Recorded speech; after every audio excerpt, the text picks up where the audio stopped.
नमस्कार दोस्तों, आज है 12 मई और फ्रेंड्स डेली करंट अफेयर्स में आपका स्वागत है। स्टार्ट करते हैं फ्रेंड्स क्रेजी थॉट्स के इस चैनल पर हम रोज सुबह 6 बजे आपके लिए लेकर आते हैं daily current affairs. Daily current affairs का आज का हमारा पहला क्वेश्चन है, which part of Indian constitution is important for labour laws? भारतीय संविधान का कौन सा भाग श्रमिक कानूनों के लिए महत्वपूर्ण है? तो भाग 3, अनुच्छेद 12 से 35, पार्ट 3, आर्टिकल 12 टू 35। भारतीय संविधान के भाग 3 को श्रमिक कानूनों के लिए काफी महत्वपूर्ण माना जाता है। संविधान के भाग 3 अनुच्छेद 12 से 35 में नागरिकों के मौलिक अधिकारों को समाहित किया गया है, जिसमें कानून के समक्ष समानता, अस्पृश्यता का उन्मूलन, अभिव्यक्ति की स्वतंत्रता और कारखानों में बच्चों के रोजगार पर प्रतिबंध जैसे विषय शामिल हैं। What is Iranian currency? ईरानी मुद्रा क्या है? रियाल रियाल रियाल है ईरानी मुद्रा। ईरान संसद द्वारा एक विधेयक पारित किया गया है, जिसके अनुसार ईरानी मुद्रा रियाल में 4 स्लैब अर्थात 4 शून्य तक की कटौती की जाएगी। Prime ministers research fellow schemes was run by which ministry? प्रधानमंत्री अनुसंधान अध्ययता योजना किस मंत्रालय द्वारा चलाई गई है? तो human resource development ministry, HRD, human resource development ministry यानी कि मानव संसाधन विकास मंत्रालय द्वारा चलाई गई है प्रधानमंत्री अनुसंधान अध्ययता योजना।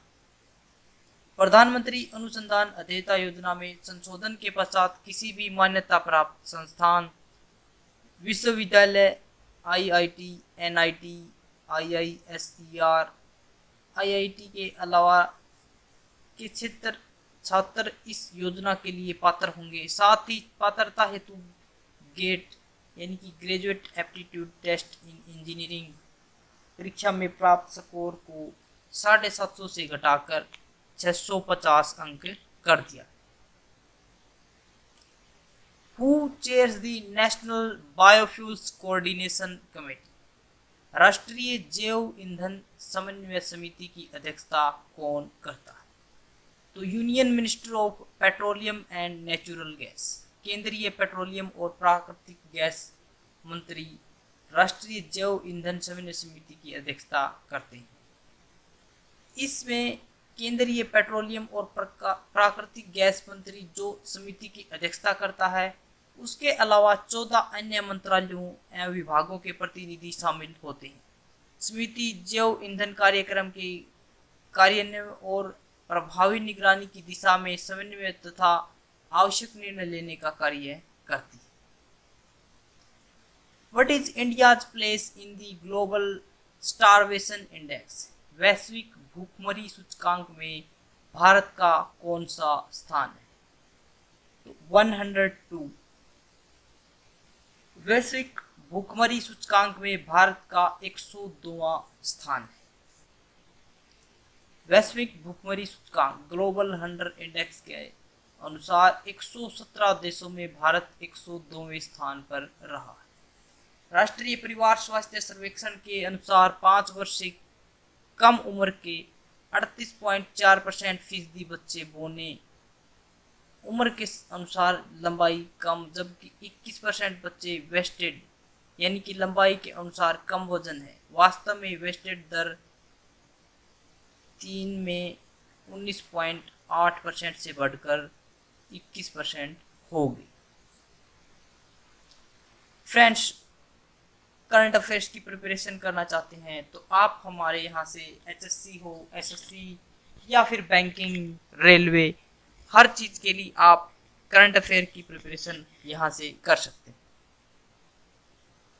Who has developed nano materials based super capacitor? Nano materials आधारित सुपर कैपेसिटर किसने विकसित किया है? तो Indian institute of technology Varanasi, भारतीय प्रौद्योगिकी संस्थान वाराणसी ने नैनो मटेरियल्स आधारित सुपर कैपेसिटर विकसित किया है। यह शोध कार्य मटेरियल्स रिसर्च एक्सप्रेस में प्रकाशित किया गया है। गौरतलब है कि नैनो मटेरियल्स आधारित सुपर कैपेसिटर की मदद से उच्च ऊर्जा घनत्व और उच्च शक्ति घनत्व को प्राप्त किया जा सकता है। शोधकर्ताओं ने 100 डिग्री सेल्सियस पर उच्च संधारित अक्षमता वाले रिड्यूस्ड ग्राफेन ऑक्साइड को विकसित किया। What is styrene? स्टायरीन क्या है? Styrene is a flammable liquid used in the manufacture of polystyrene plastics, fiberglass, rubber and latex. यह एक ज्वलनशील तरल है जिसका उपयोग पॉलीस्टीरीन प्लास्टिक, फाइबरग्लास, रबर और लेटेक्स के निर्माण में किया जाता है। US national library of medicine द्वारा चलाई गई वेबसाइट टॉक्स टाउन के अनुसार स्टायरीन वाहन तथा सिगरेट के धुएं तथा फलों एवं सब्जियों जैसे प्राकृतिक खाद्य पदार्थों में भी पाया जाता है। Which is the Bhopal gas leak settlement of claims act? Bhopal gas रिसाव दावों का निपटान अधिनियम कौन से वर्ष आया था? तो 1985 1985 के अंदर भोपाल गैस रिसाव अधिनियम आया था। यह अधिनियम केंद्र सरकार को भोपाल गैस त्रासदी से जुड़े या उससे जुड़े दावों को सुरक्षित रखने की शक्तियां प्रदान करता है। इस अधिनियम के प्रावधानों के तहत ऐसे दावों का तेजी तथा न्याय संगत तरीके से निपटान करने का प्रावधान किया गया। When was the environmental protection act introduced? पर्यावरण संरक्षण अधिनियम कब लाया गया? 1986 1986 के अंदर पर्यावरण संरक्षण अधिनियम लाया गया। यह अधिनियम केंद्र सरकार को औद्योगिक इकाइयों के लिए पर्यावरण सुधार के उपाय अपनाने और मानकों को निर्धारित करने तथा निरीक्षण करने की शक्तियां प्रदान करता है। क्विक करंट अफेयर्स में है फ्रेंड्स, भारतीय मौसम विभाग यानी कि इंडियन मेट्रोलॉजिकल डिपार्टमेंट के प्रादेशिक मौसम विज्ञान केंद्र ने पाकिस्तान के कब्जे वाले क्षेत्रों को भी अपनी मौसम पूर्वानुमान सूची में शामिल कर लिया है। भारतीय मौसम विभाग के अनुसार अब विभाग ने गिलगित बाल्टिस्तान और मुजफ्फराबाद के लिए भी पूर्वानुमान जारी करना प्रारंभ कर दिया है, जो अभी पाकिस्तान के कब्जे वाले क्षेत्र में आते हैं। उत्तर प्रदेश सरकार ने राज्य के आयुष विभाग द्वारा विकसित आयुष कवच नामक एक मोबाइल एप्लीकेशन लॉन्च की। यह एप्लीकेशन कोविड-19 से लड़ने की प्रक्रिया में प्रतिरक्षा को बढ़ावा देने हेतु स्वास्थ्य उपचार और उपाय प्रदान करने के उद्देश्य से शुरू की गई। यह एप्लीकेशन कुछ अवयवों के औषधीय गुणों के बारे में जानकारी प्रदान करती है। दुनिया भर में प्रतिवर्ष 8 मई को विश्व थैलेसीमिया दिवस वर्ल्ड थैलेमीशिया डे के रूप में मनाया जाता है। इस दिवस के आयोजन का प्रमुख उद्देश्य थैलेसीमिया, जो कि आनुवंशिक विकार है, के संदर्भ में जागरूकता फैलाना और उसकी रोकथाम के लिए आवश्यक कदम उठाना है। इस दिवस की शुरुआत सर्वप्रथम वर्ष 1994 में हुई थी और तब से थैलेसीमिया इंटरनेशनल फेडरेशन इस दिवस पर कई गतिविधियों का आयोजन करता है, जिनका उद्देश्य आम जनता, रोगियों, सार्वजनिक प्राधिकरणों, स्वास्थ्य पेशेवरों और उद्योग के प्रतिनिधियों को इस आनुवंशिक विकार के प्रति जागरूक करना है।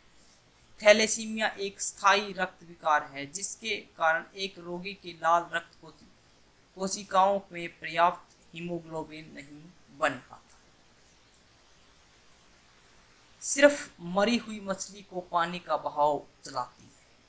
जिस मछली में जान होती है वह अपना रास्ता खुद बनाती। जो लोग अपने कार्य को या अपनी सफलता असफलता को भाग्य के दृष्टिकोण से देखते हैं फ्रेंड्स, उनके लिए कहा गया है कि सिर्फ मरी हुई मछली को जिस मछली के अंदर जीवन नहीं है उसी मछली को सिर्फ पानी बहाकर ले जा सकता है।